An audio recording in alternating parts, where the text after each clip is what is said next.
Franchise Sports Media! What's going on, fight fans? Thank you guys for tuning in to another edition of the main event right here on Franchise Sports Media. I'm your host, Kalani, and well, I told you, we were in for a banger. Out in the Big Apple, UFC 309 went down and woo! Man, oh man, was it a good one. We had the heavyweight title on the line. We had a rematch brewing in the co-main event. We had a potential up-and-coming superstar trying to move up the ladder. Let's see how things went. UFC 309, Madison Square Garden.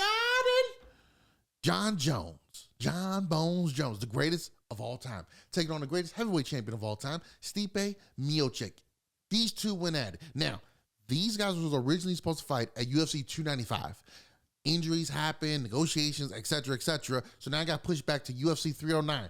Doesn't seem like it's that far, but 295 to 309, lots of things have changed as far as perception goes. So let's get to that really quick.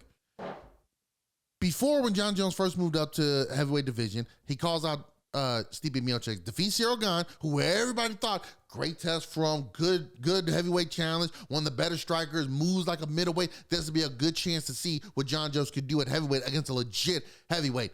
Smokes him, makes it look easy. So now Jon Jones says, I don't got no beef with Stipe, but you're the greatest heavyweight champion of all time. I'm the greatest fighter of all time. We got to go at it. And the hype was there. Everyone was excited. Let's see this fight. We know Stipe's a little bit on the back end of his career here, but the hell with it. Let's go ahead and do it. But like I said, injuries happen. Stipe, Jon, it both gets pushed back. So now we're seeing these guys later. Jon Jones, 37, going on 38. Stipe, 42 years old. Jones, a couple years removed from fighting. Stipe, 3 years removed from his last time in the cage where he lost to Francis Ngannou. It is what it is, but he's still the greatest of all time. They come into the cage. Stipe, a little bit more full, a little bit thicker. Looking really good, though. Got a lot of compliments for his physique. Want to come in heavier and stronger, so when the grappling does happen in the match, he's a little bit stronger, could defend Jon Jones a little bit, but also if he's able to get Jon Jones in position, lean the bigger body on him, make Jon Jones wear his weight, wear him down as the fight goes on, implement his game plan. Jon Jones, a little bit lighter this time. He was in a 240, 245 range, close to 250 for Ciryl Gane. This one, a little bit closer to 240, 235, coming in a little bit slimmer, meaner, coming in lighter on his feet. Jon Jones established the kicks early and often against Stipe. Leg kicks, squad kicks, body kicks, only 1 or 2 head kicks, nothing significant. But he was establishing his range, his power in his kicks very early on and exploited something he saw in Stipe's game. When Stipe took on Daniel Cormier, Stipe noticed that when he would throw straight to DC's having his hands way out or they be kind of just floating around. Wasn't protecting his body a lot. Stipe started throwing left hooks to the body. Ding, ding, ding. Like Irish Mickey Ward, he ends up putting DC away from those body shots, then goes upstairs. This one, Jon Jones flipped it on him, says, I'm going to go to your body, Stipe, throw some kicks at you. And as the fight went on, that will be what ultimately ended Stipe Miocic. Now, the first round, Jon Jones, easy sweep takedown, gets on top, elbows. I mean, Herdine could have called it right then and there. It would have been over with. Jon Jones smoked Stipe, but give Stipe credit. He held on, he fought through. The referee gave him a chance to go ahead and fight out of it. They move on. Third round comes, and Jones says, hey, I smell blood in the water. I'm going for it. Gets Stipe up against the cage, spinning back kick to the body, puts Stipe down. It is over with, and still, your UFC heavyweight champion, Jon Bones Jones. Now, he goes on, says, hey, I'm not necessarily going to retire just yet, but I want that FU type money. We're going to sit down with Dana, and we're going to give the fans what they want. Now, he did clarify that doesn't necessarily mean Tom Aspinall, which everyone has been clamoring for the last few weeks. No. Jones wants Alex Pereira. 295, when they brought up this fight with him and Stipe, at that particular point in time, Pereira was the hottest name in MMA. Pretty much still is. But if you're Jon Jones, who's already mentioned that this might have been his last fight, so retirement is already there in your mind. You're thinking, okay, if I retire, how many more fights do I got in me? Who's worth me fighting on my way out? Where am I going to get my big paydays from? Well, I take on Stipe. That's going to be a good payday for me. Greatest heavyweight champion of all time. I put another former champion's name on my resume of guys who I've demolished. Now I got this 2-division champion rising up through the ranks. If he tries to move up to heavyweight, Pereira we're talking about, he's going to try to do a historic making of winning 3 titles in 3 different divisions, a title in 3 different divisions. Jones says, hey, if I could be the one to beat the boogeyman, stop him from doing that, the anticipation, the hype behind this, it's going to be electric. This is going to be a great payday. If I beat him, adios dos míos, I'm leaving. It is what it is. As far as the rest of the division goes, hey, Jon Jones right off to the sunset to enjoy life. But then Tom Aspinall's been coming up lately. One intern champion, great heavyweight contender right here. Fast hands, powerful, aggressive. This man ain't been out the first round. He's putting everybody away. Knocking them out, making it look easy. So Tom Aspinall was like, whoa, wait a minute. I'm the intern champion. Shouldn't I get a crack at the title? I defended my intern title, which you don't necessarily see from guys defending the intern title. I've called you out very respectfully. I've been disrespectful. I confronted you face to face one time at a fan expo. So now it's kind of time that I deserve my up and comings. Pereira's out there like, hey, so what do you guys want me to do? Am I fighting him? Fighting Magadev Ankalaev? Am I fighting this guy? Who am I fighting? I need something to do. It's been 2 weeks and I haven't fought. Dana, give me something. Jon Jones, Dana White, the UFC, it's going to be interesting to see what lane they decide to go with from this. Do they go with Tom Aspinall, who right now is the flavor of the week, the flavor of the month? Everyone is in love with fighting this particular one. But Aspinall doesn't have the same name value that Pereira has, and that's not Aspinall's fault, but Pereira, who stepped up on last minute notice these last few this entire year for his last 3 bouts and putting guys away in the manner in which he has, he's become a bigger star. And if you're Jon Jones, you're thinking, okay, that is a bigger name, that is a bigger challenge, that'll be interesting for me to go ahead and take that on, whether it's here at heavyweight or I'll go back down to 205 to reclaim my throne. Pereira and Jones, I got the pictures on my phone from April, May, and June when people were clamoring saying, hey, this is the fight we need to make. These are the 2 guys we need to see. Pereira can beat Jon Jones. Jon Jones will beat this guy. Even Dana White said, yeah, I'm not making this fight after this one. Jon was too big, too strong, too dominant, and he's too much for Pereira. We haven't seen Pereira at heavyweight in the UFC, though. Nonetheless, he defied the odds throughout his career so far in the UFC, in the organization. So we'll see how things go with that particular one. Tom Aspinall, that'll be a great one, though, because you got the old bull taking on the young lion. Now, people were talking about Jones taking on an older Stipe. Stipe's 42, Jon Jones 37 going on 38. So that's about a 4 to 5 year age difference. Well, Jones being 37 going on 38, Aspinall's 31. So that's a 6 to 7 year difference. Isn't Aspinall picking on the old man here? Oh, no, wait a minute. He's not doing that because a lot of you out there don't like Jon Jones. So it's different. It's a different circumstances, different situations. But when it's Jones fighting an older fighter, oh, he's old, he's a grandpa, he's dust. We don't want to see that anymore. You got him out the retirement home. No, I took on the greatest heavyweight champion when it was supposed to happen. You guys weren't saying all this when Randy Couture, Dan Henderson, and the other guys who are older were knocking guys out still and putting them away. I took on a guy, and just like everyone else Jon Jones has fought, for the most part, he made it look easy. He made him look slow. He made him look out of it. And again, Stipe physically looked good, looked in shape. He was ready to fight, but he took on Jon Jones. Buddy, he just didn't have it. We see that many times. Floyd Mayweather has done that. Roy Jones used to do that. George St. Pierre has done that. Kamaru Usman has done that. Where you've made guys who were ready, in shape, look like they're not ready, look like they're not in shape, look like they're old and slow and they got cement shoes on or something in there. Yes, that's how it looks for a lot of fighters when you take on one of, if not the greatest of all time. You don't look like everybody else in there. I'm sorry. That's the face of reality. Stipe, greatest heavyweight champion of all time, retired. Said, hey, this is it. I'm done. He's going to always go down as the greatest UFC heavyweight champion of all time unless Jon Jones sticks around, defends the title a few more times. He's fought the who's who of it. Not many names you could come up with in the heavyweight division during his era that he didn't fight, and more often than not, he was successful against the guys he couldn't beat. He went back and beat them outside of Jon Jones, obviously. Daniel Cormier, Junior Dos Santos held victories over him. He went back and righted the wrong of those ships. Defending the title was a big name for the promotion. But you know what? Him and promotion at times didn't always see eye to eye. Miocic, I'm talking about here. Miocic at times wouldn't necessarily promote himself or his upcoming fights as much. I mean, when Jon Jones called him out and they interviewed Stipe, all he said was, well, you know, I'm bigger than both these guys. So, yeah. Now, we've seen him on other podcasts, interviews, sometimes on Embedded. He's got a personality. He does talk. He is funny. But yet when he's at press conferences or doing UFC related interviews or whatever, he doesn't want to say much. He doesn't want to come out there and say, dude, you do not have to be a character. Be yourself that comes off as authentic and just speak to us. Get us high. Oh, you know, I'm bigger than him, so yeah. Well, size didn't matter in this particular instance. Jon Jones, you were bigger than, and he still mollywopped you. Jon Jones has the option of now taking on Tom Aspinall, Alex Pereira, or hell, just at hell with it. I beat everyone I'm supposed to beat, made my money, I'm going to go ahead and retire. Maybe I'll come back later on if Dana writes me the right check. If he fights Pereira, UFC might say, look, that's not necessarily the fight we want. Dana White already did say before this that the winner will fight Tom Aspinall. Jones, if you want to fight Pereira, you're not going to get the same check against him because this isn't the fight that we wanted. But if you want it, cool. If you want to fight Tom Aspinall, I don't see the UFC giving him that FU money because they haven't given it to Conor McGregor, Brock Lesnar, George St. Pierre, Ronda Rousey. They never necessarily gave it to them. I don't think they're going to give it to Jon Jones. But then again, Jon Jones is there. Jon Jones is active. We've seen Dana White damn near half the year speak about how great Jon Jones is, even when Jon Jones wasn't even in the conversation. Hey, Dana, so what new restaurants have you tried out lately? Yeah, I'll get to that in a second. But do you guys know how great Jon Jones is? So he went on the cheerleading tour for most of the year.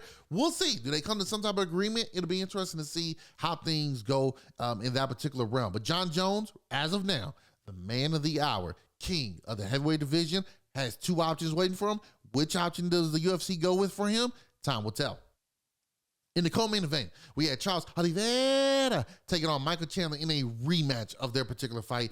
And man, oh man, this one lived up to his what? Now, this one went to a decision. Didn't give us the finish that it needed, but it was 5 rounds of domination from Charles Oliveira. Chandler had moments. There was even time in the 5th round where it looked like he might actually flip the tables and get the finish on Charles Oliveira. But the Brazilian will not be denied. He comes out victorious. It's surprisingly enough, this is his first time going into the 4th and 5th round in his career. So kudos to the Brazilian going out there and showing people, hey, even though I mostly finish people or they finish me, I can go out here and still bang if I got to go to full 25. And apparently he did it on one wheel. He had a bad knee injury, but he fought through it. Remember beforehand, a couple of weeks to a month before this fight, we were hearing rumors that the UFC was possibly looking for a replacement. Something was going on. Injury might have happened. And a lot of people speculated that it was Michael Chandler. Chandler came out and said, no, guys, it's not me. I'm healthy. My weight cut is good. No, even though I've been off for 2 years waiting for a certain Irishman to come back. No, I'm good. Come to find out it was Charles Oliveira. Nonetheless, what do these two guys do now? Charles Oliveira, the winner, does he go ahead and wait for the next title fight? Number 1 contender seems reasonable. Does he go ahead and go after Max Holloway in a rematch? Max Holloway and these guys fought at 145. Max won. You got Max Holloway now saying, I'm going to move up permanently to lightweight, 155. He's the BMF champion. Do we get 2 of the most popular fan favorite fighters to go against each other in a rematch for the BMF title? Ooh, that's its own show within itself. Oliveira, Holloway 2 for the BMF title. Child, please lock the door and cancel Christmas. Then you got Michael Chandler. Well, what does he do? Win, lose, or draw, you know he's an exciting fighter. You know he's going to bring the power, the energy. He's going to put on a great show for the fans. There was a moment in time where Oliveira had his back in this one. He gets up, looks around, jumps back onto the mat to slam Oliveira. Not a good move because all that does is sink your body deeper into their hooks that they have around your body, and they're putting on a rear naked choke. But Chandler, a freaking savage, says, one more, I'll do it again. Gets back up, one more, F it. Does it again. So I bet you if there's more time still on the clock, he would have got it for a 3rd time. That's just the type of savage that Michael Chandler is.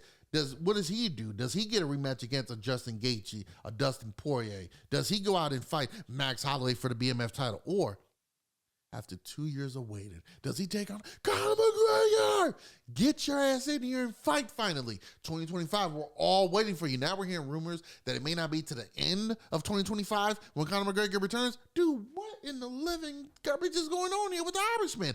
Nonetheless, Conor, whatever it is, get better, man. Get off your yacht, get the training. Whatever it is, I don't know. But good move. It'll be 3 years now we've been waiting for this fight to happen. So it'll be interesting to see what does Michael Chandler decide to do at his age. I'm sure he doesn't want to keep waiting. But if red painting that is out there with Conor McGregor, that's the fight I think we need to make. Forget about the Dan Hooker rumors, Nate Diaz 3, although that would be awesome if they particularly did that one. Hell, even Charles Oliveira and Conor McGregor. That would be a great one. Remember when Oliveira was at the top of the division, that was a matchup we were talking about making. Those 2 fan favorites going at it, that'd be a perfect one. Storytelling, you got the Brazilian trying to make up for what happened to Jose Aldo, going there and taking on the Irishman once again.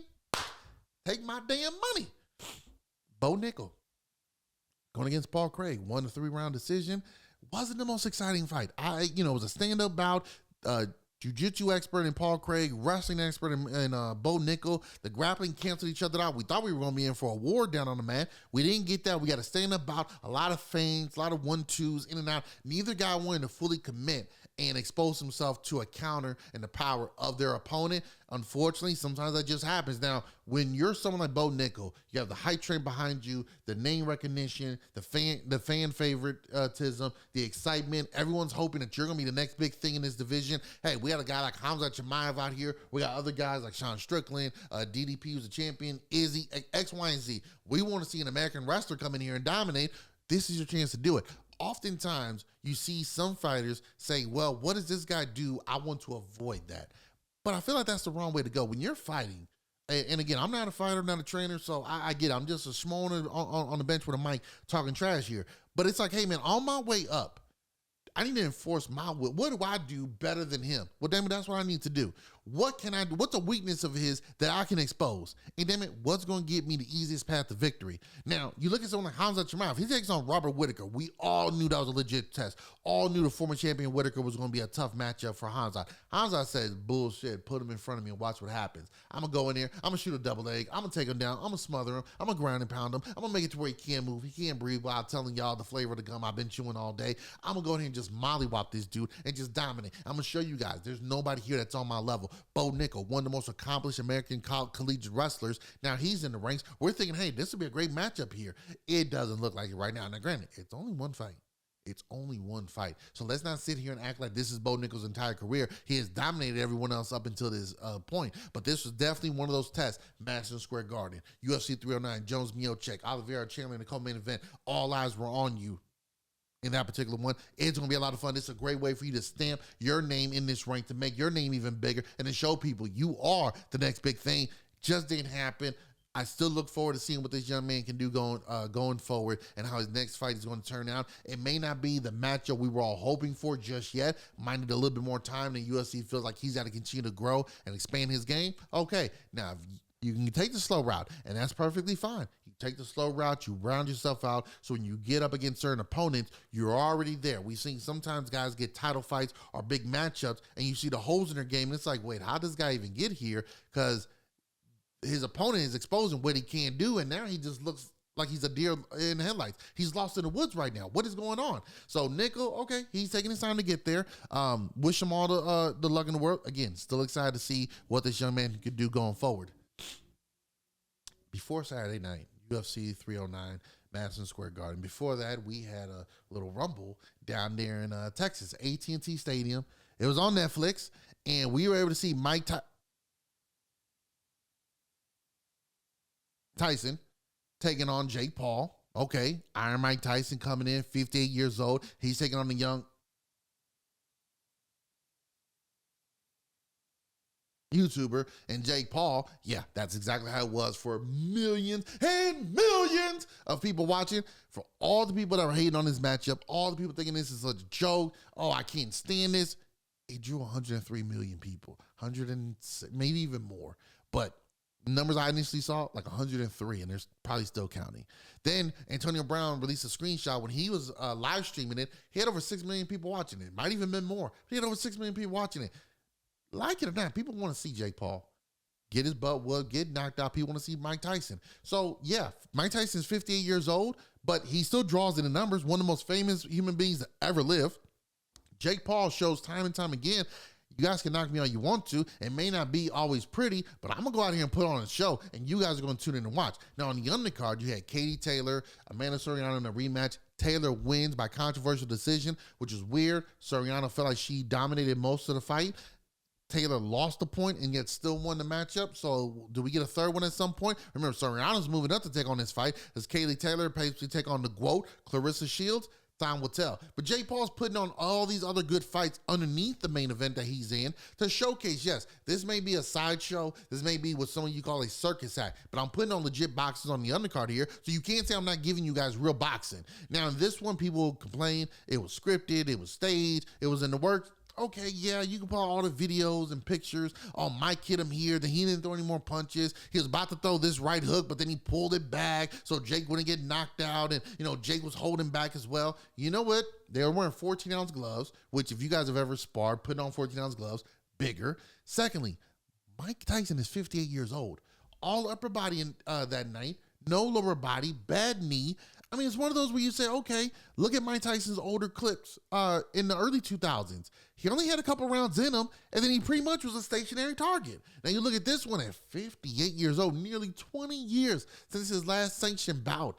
And we're sitting here mad that he's not able to put away the bigger, younger guy, more athletic fighter. We're sitting here mad that he can't go ahead and pull the trigger one last time. I just showed you guys against Stipe Miocic. Stipe's 42. Only 3 years removed from his last bout. He looked slow and old against Jon Jones because Jones was better. This particular night, at this point stage in their lives, Jake Paul is better. Shouldn't be surprising. I get it. It looks fishy. It is what it is. But the numbers are there to show that people tune in to watch it. The numbers are there. Social media presence is all there to show that people tuned in and watched it. So guess what? Jake Paul, Mike Tyson, Netflix, everyone involved, they did what they promised us, and they put on a show, hook, line, and sinker. We fell for it. We fell for the banana in the tailpipe, and we tuned in and watched. And look, it's fine. There's nothing wrong with that. Netflix is going to continue to do more. Hopefully they get better with their stream, and we're not getting so many pauses throughout it, but it is what it is in that particular regard. It'll be interesting to see what Jake Paul, who he deems to be worthy next. Andre Ward, the former middleweight and light heavyweight unanimous champion, called him out. Former gold medalist, hasn't lost a fight since he was 9 years old. From the Bay Area, by the way. Andre Ward's like, I'll be a Huckleberry. I retired 7 years ago. I'm not as old as Mike Tyson. I'm not as small as these MMA guys you bring up. I'm around your natural weight. Let us go in there and dance, and let's see how this goes. Andre Ward has a big name in the world of boxing. He was in the first two Creed films. The first two Creed films. So, hey, he's got some recognition behind him. Jake Paul, what do you say? I think that'll be a good one to tune into, and it'll give Jake Paul some legitimacy in fighting a legit, near their prime-ish fighter, as opposed to fighting someone that's, once again, guys, 58 years old. But, hey, kudos. Shout out to Mike Tyson for putting on another spectacle for us, my man. We love you, man. And we're glad we didn't see you get knocked down or knocked out. But that's going to do it for us here at the Franchise Sports Media. This is the main event. I'm your host, Kalani Lil. Be sure to go to Franchise Sports Media for all your needs of combat sports and other sports as well. Be sure to like, share, and subscribe to this video. Till next time, fight fans. Peace.